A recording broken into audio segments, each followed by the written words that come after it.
hi, I didn't see you there. My name is Bliss Foster. It's time to talk about KidSuper Breaking Fashion Week. In a good way. We need to start by talking about what actually happened at this show, which is going to be mega fun because this has never been done before in the history of runway shows. So, art auction and runway show at the same damn time. Okay, so everyone shows up. It's a typical KidSuper show in that there is a torrent of people outside.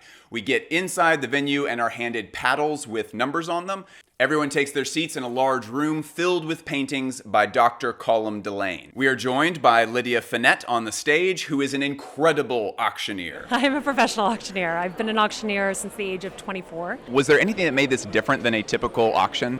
I think everything made it different than a typical auction. The nuts and bolts are the same, obviously, having art to sell, but it's really all about the audience and whether or not the audience is on board for it. And that's really, when people are going to a fashion show, we don't know that they are also interested in going to an auction. So most people in attendance understood what this was generally supposed to be, but at least on the KidSuper team, there were some people who had some concerns about how this would go down. Was there any fear to that it's like this? We might go through this entire process and like maybe just no one bids to begin with? Yes.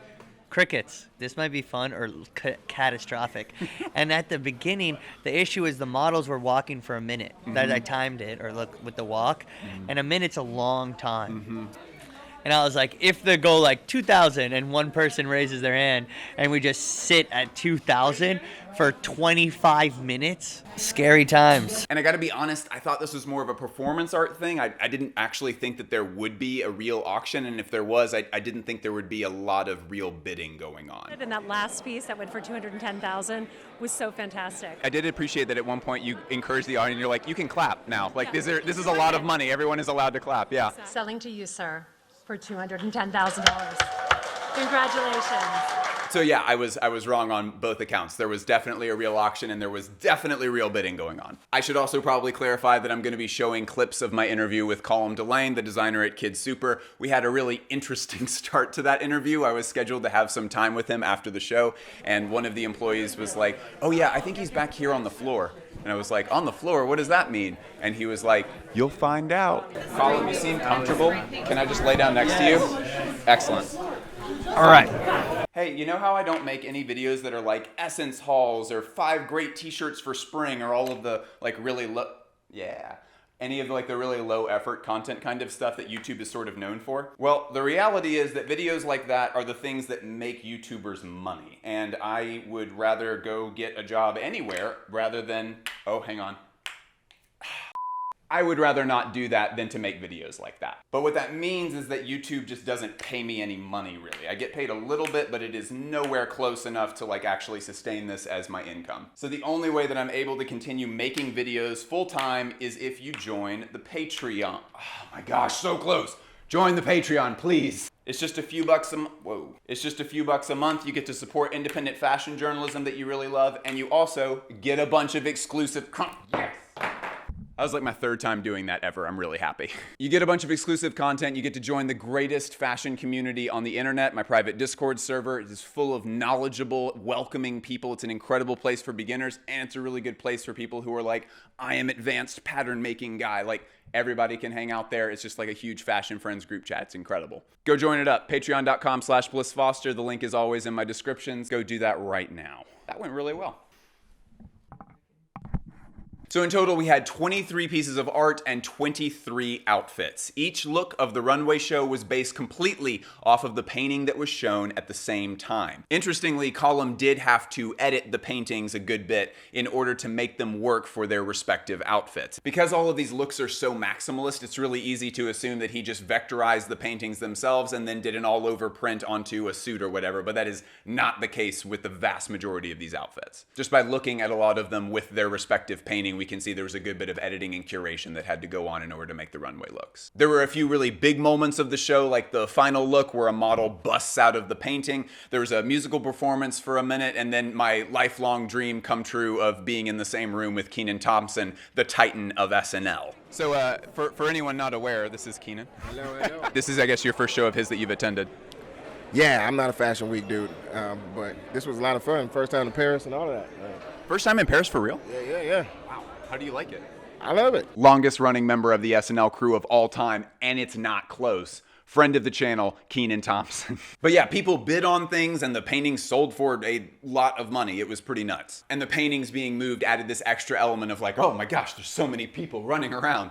So Colm Dillane has always painted. Apparently this is how he and his mom spent time together when he was a young kid. Colm has no formal art training and no formal fashion training, which is pretty unbelievable. And even more unbelievable is that he finished all 23 of these paintings in about 10 weeks. Many of his looks have been based off of his art in the past, and a lot of long-standing KidSuper clients had been bugging him for years saying like, when can I actually go to the source and just buy your art? And this was the first time that he allowed everybody to do that in a public way.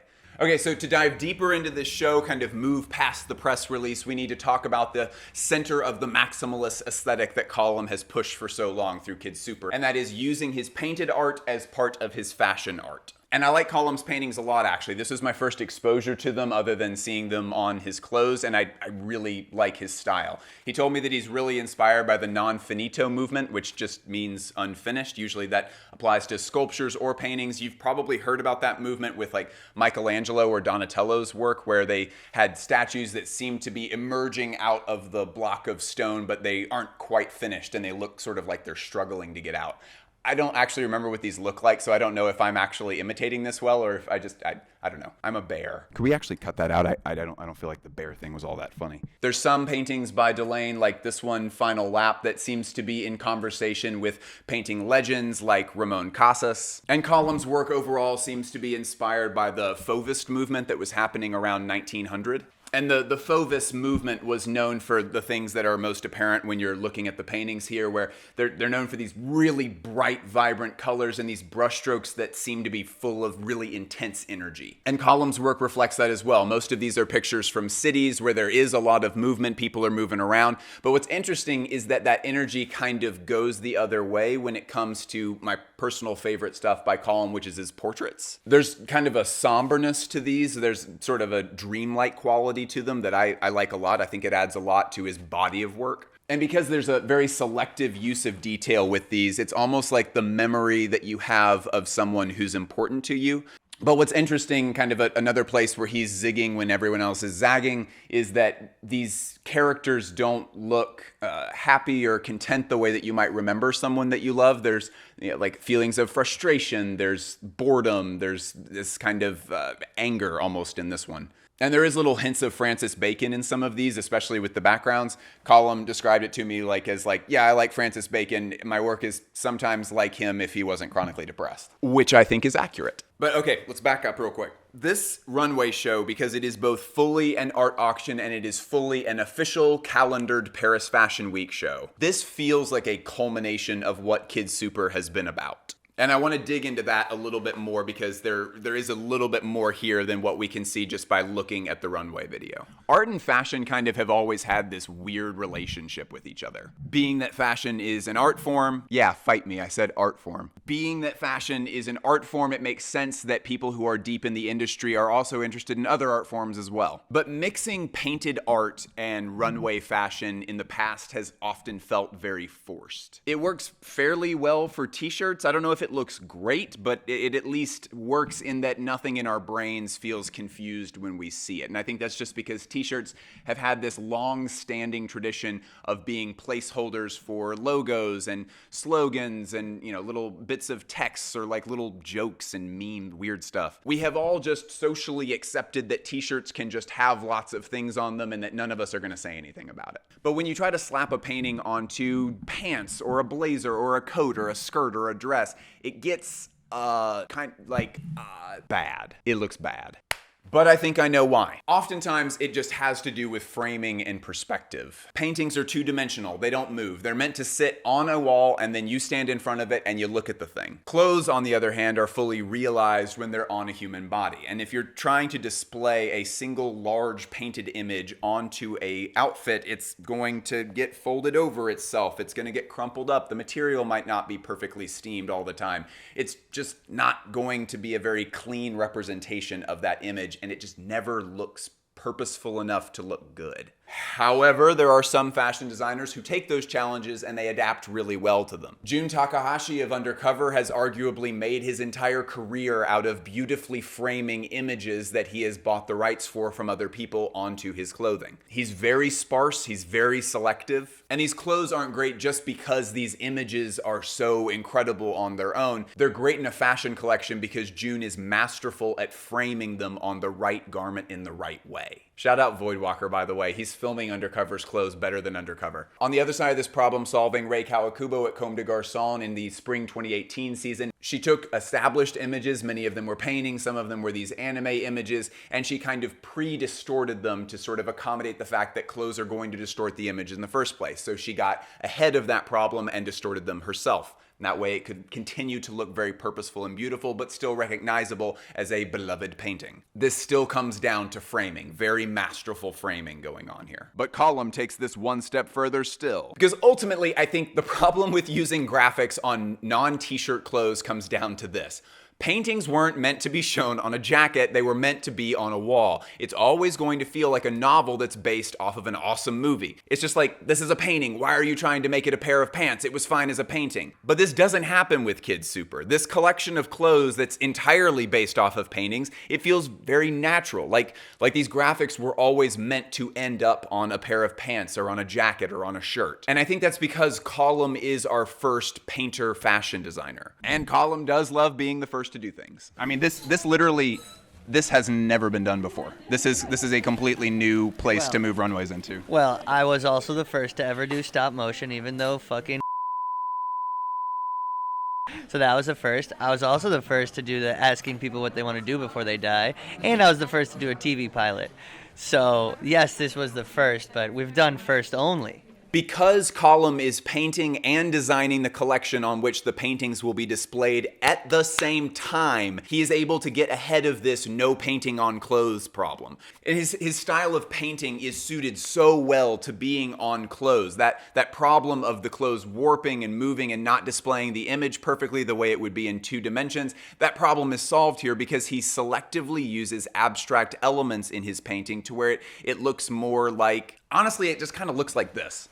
So these are Eckhouse Lotta jeans. There is actual paint that went onto these. Like if you feel it, there's like the coarseness of oil paints. I love Eckhouse Lotta. They're really awesome, but like this is not a painting really. If it is, it's a completely abstracted painting. Colm doesn't work in abstract paintings. And the reason these work so well on these jeans is because it's just like barbed wire kind of, and it's just sort of a repeat of it. And you know, you don't need to be able to clearly see the thing for the impact to be there. It could be like that and it's all good. So Colm has figured out how to selectively use abstract and concrete elements in his paintings such that you get this same effect. And he has full control over it because he's doing the paintings and making the collection at the same time. And that is, by the way, just for the art history side of what we do here on the channel, that is very, very rare in anything in art. A single artist making 2 different collections in different mediums at the same time, and they are meant to complement each other. I mean, tell me another example of that happening. I literally can't think of anything else. This was a pretty wild show. The energy in the room was fantastic. Everyone was really excited. The cult of Kid Future.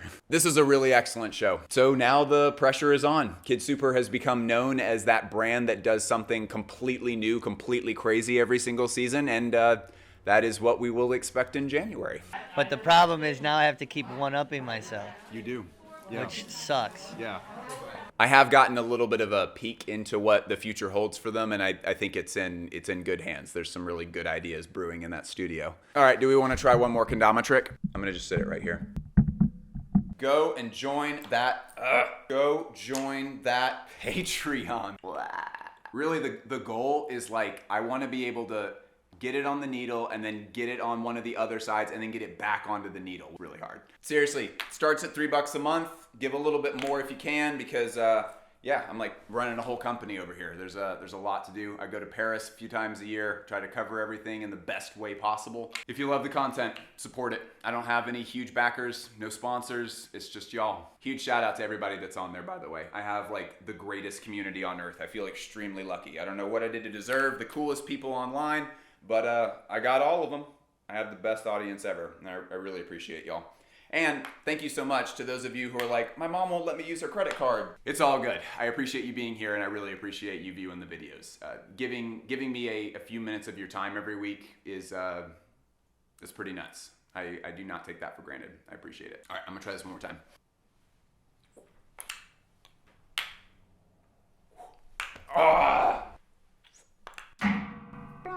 Okay, I can't get it. I've never actually done that trick before. Thank you so much for joining me. I'll talk to y'all later. Love you.